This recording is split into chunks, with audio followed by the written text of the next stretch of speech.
Festival of Forgotten Masks.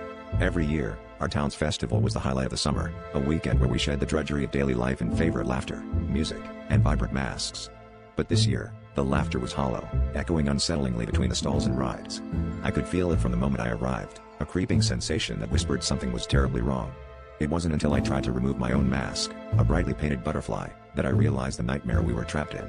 The mask wouldn't budge, as if melded to my skin, and panic surged through me as I watched others clawing at their faces with similar desperation. Acting on instinct, I scanned the crowd for familiar faces, hoping to find my friend Julie, who had been as excited as I was about the festival. I spotted her near the cotton candy stand, her eyes wide with fear, her hands trembling at her sides. "It will come off," she mouthed silently, her voice swallowed by the growing cacophony of people trying and failing to remove their own masks. The festival had turned into a grotesque parade of masked figures, their eyes the only windows to the terror within. It was then that I remembered the old legend, one I had dismissed as just another spooky story, a tale of a festival that demanded a sacrifice to keep the town safe from an ancient curse.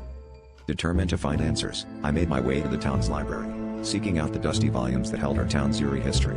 As I flipped through the pages, a pattern emerged. Every 100 years, the festival masks would become the faces of the townspeople, sealing their identities in exchange for another century of prosperity. The realization hit me like a punch to the gut. We were the chosen ones, marked by the festival to pay the price this time. But there had to be a way out. There always was in stories like these. My fingers fumbled through the pages, searching for a loophole or an escape. As the sun dipped below the horizon, casting long shadows through the library windows, I found it, a ritual, a countercurse hidden within the pages of forgotten lore. With trembling hands, I gathered the items listed, a piece of each performer's costume, a drop of morning dew, and the heart of a night-blooming flower. The final step required a bond of blood, a promise to protect the town in return. As I completed the ritual, the masks dissolved into dust, freeing us from their hold.